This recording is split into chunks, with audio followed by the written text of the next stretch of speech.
Rise up! This is Howard Balzer, and welcome to this Cardinals camp update for the Rise Up, See Red podcast, the best hour of Cardinals talk on the web. Well, we have day one in the books for the Cardinals in training camp on this Wednesday, July 24th, and it was a low day. That's what Jonathan Gannon does with training camp and practices. He splits them up into low days and high days and some in between, and it only made sense that this first day would be a low day because you're not in pads. No one's done anything in terms of on the field since the one minicamp practice on June 11th. But yet there was a very good tempo in practice. In fact, James Conner said that, hey, we went hard today, and today was day one. And so that's a good sign. We could see it in watching it. The players had high tempo. There was a lot of good work. The practice only lasted about an hour and 15 minutes, which makes sense for the first day. Remember, this is the acclimation period that all teams in the NFL experience for the first 3 or 4 days of training camp before the pads get put on. But it was a good start. And one of the things that started it off was Budda Baker, off the cuff, according to head coach Jonathan Gannon, speaking to the team on Tuesday night after all the players reported, and Gannon spoke, and owner Michael Bidwell spoke, and some others. And then, as Gannon said, off the cuff, Budda Baker decided to talk to the team. And it's kind of like that old line about E.F. Hutton. When E.F. Hutton talks, people listen. Well, that's what happened when Budda talked. In fact, James Conner used those same words. He said he's a guy that's done it right year after year after year. And when he talks, guys listen. He's been a captain every year for a reason. He's our tone setter for sure. And Gannon always waxes ecstatic about Budda Baker, what a phenomenal person he is and a phenomenal player. Gannon asked about the talk when he spoke to the media before practice, said, I'm glad 3 is with us, and he's going to play a big part in what we do this year. He even pointed out how Budda sometimes, in terms of practice and playing the right way, but said you should hear him in meetings. He asks a ton of questions when he probably knows the answers, but he's asking because his buddy doesn't want to ask the question. So that's a good example of Budda Baker and the energy and leadership he brings to this team. Of course, we all have questions. Will Budda Baker be here in 2025? This is the final year of his contract. And so Jonathan Gannon was asked if he ever thinks about or what he feels about the possibility that Budda Baker might not be with this team after this season. And all Gannon would say was, I don't get into feelings in the future. So that was a way to begin camp. And I'll say this one thing. We spoke to a lot of players during the period between the final mini-camp practice and the start of training camp. Maybe not a lot, but it was about 2 a week, except for the week of July 4th. And there was always 2 players a week. Some weeks there was only 1. When Drew Petzing, the offensive coordinator, and Nick Rallis, the defensive coordinator, spoke to us. But to a man, the players talked about being excited for training camp. Now, I've covered a lot of camps in my career. I hate to say what that number is. It's in the 40s. But I can't remember hearing players talk before camp about how they can't wait to get there. And James Conner said the same thing when he talked to us on Wednesday, saying how excited he is and just, hey, this is the time for work. This is what we do. This is our jobs. And we want to hopefully win games. And that's the attitude and the vibe that is around this team now. Of course, Conner also said, hey, he admitted it, talk is cheap. Doesn't matter what we say. It all depends on how we play and what happens when the season begins. But this team definitely looks like a team that at least we can say is ascending and should be better. The other thing about Gannon, everyone talks about culture. He has a certain way of talking. He has a certain language.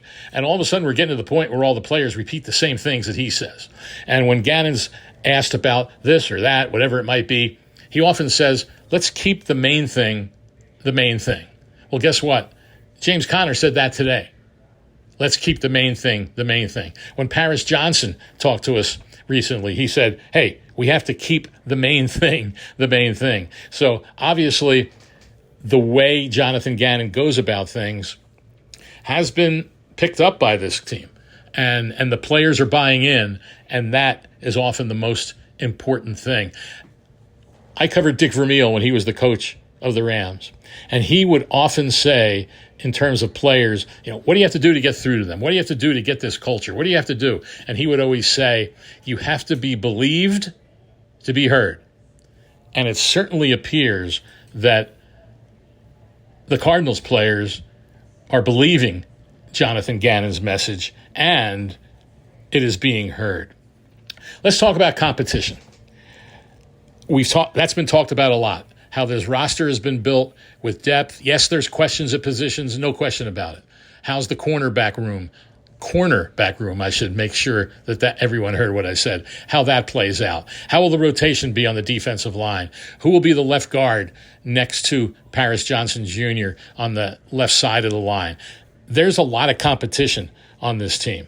And Gannon has talked about that. He says that's what you want. You want competition. And one comment he made to us on Wednesday was, it's a feather in Monty's cap, obviously talking about General Manager Monty Ossenfort. It's a feather in his cap that you can't pencil in 53 guys right now. And everybody does that. They're going, who's going to make the team? Who's going to be this? Who's going to be that? But it's not easy choices. Now, granted, we can name a lot of those guys, a lot of that 53. But as he said, you can't do that right now. You can't pencil in 53 guys. And that's a good thing, because there's a lot of spots open. And whenever he was asked about certain players or certain competition, he would say everywhere. Go down the list. There's competition everywhere, and that's what you want in your football team. Some items of note, Jonathan Gaines, the second. Always like to put in these guys who like to be called the second or junior or whatever it might be. Jonathan Gaines, the second, was participating in practice. He, of course, tore his ACL against the Vikings last year in the final preseason game, and was on injury reserve and missed the entire season. But a lot of work was done. He did a lot of work. The trainers did a lot of work. The sports performance staff did a lot of work to try to keep him from having to go on physically unable to perform to start training camp. And they did that. He'll be somewhat limited. That's the plan as camp starts. But he was participating. He was out there. He was running from drill to drill. And that's a good thing. One thing that jumped out was we saw this begin a few years ago with the Guardian helmets, those kind of ugly-looking white things that the players wear in practice to guard against concussions. A few years ago, it was only the guys on the line. Then they extended it to tight ends. Well, this year, in the first practice of training camp, except for the quarterbacks, and they don't get touched, and the specialists, they don't get touched. Well, except for those guys, every player was wearing a Guardian helmet, which of course, makes a lot of sense when you're trying to keep players healthy. Gannon talked about that. James Conner talked about protecting the players. This coaching staff is very good about that because, hey, we all know that injuries can derail a team. And I dare say that keeping players healthy, guess what? Keep the main thing the main thing. And that's what that is definitely all about.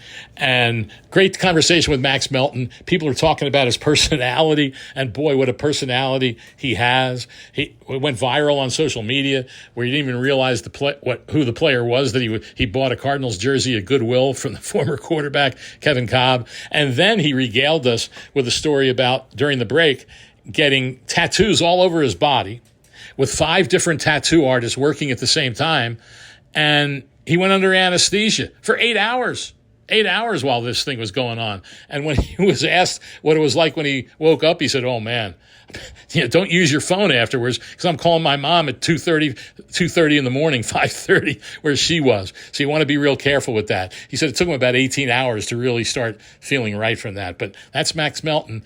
Sean Murphy Bunting called him savvy and talked about his personality and what a good thing is. What's good to have that personality. And Max said, hey, I can't wait for the season to show what a dog I am. So he's going to be a real player to watch throughout this training camp. And I'll end with this. We had a story about a few weeks ago about Jonathan Gannon playing in a members guest tournament at a golf course in Ohio. He said, our goal was to win a green jacket for the third time because no one has ever done that. Well, someone had to ask the question, and I did. Hey, did you guys win the gold jacket? And he got solemn for a second and finally said, no, it was a downer. 2 bad swings derailed us by me, and they were off the tee. So no third green jacket for Jonathan Gannon and his best friend, but in the scheme of things, he's worried about football, getting this team ready to play through training camp and playing for a lot more than a green jacket. That does it for today's report. That wraps it up from this Cardinal Camp update from State Farm Stadium. This is Howard Balzer for the Rise Up, See Red podcast. We'll be back again soon. Thanks for listening to the latest edition of the Rise Up, See Red podcast. Listen to previous episodes and subscribe to the show on Apple Podcasts, Stitcher Radio, Audioboom, or many other podcast platforms so shows are delivered directly to your mobile device. Please give the show a 5-star rating and always support the sponsors who support the show. We'll be back soon for the best hour of Cardinals talk on the web. Rise up, Red Sea, be Red, See Red, and of course, Rise Up, See Red.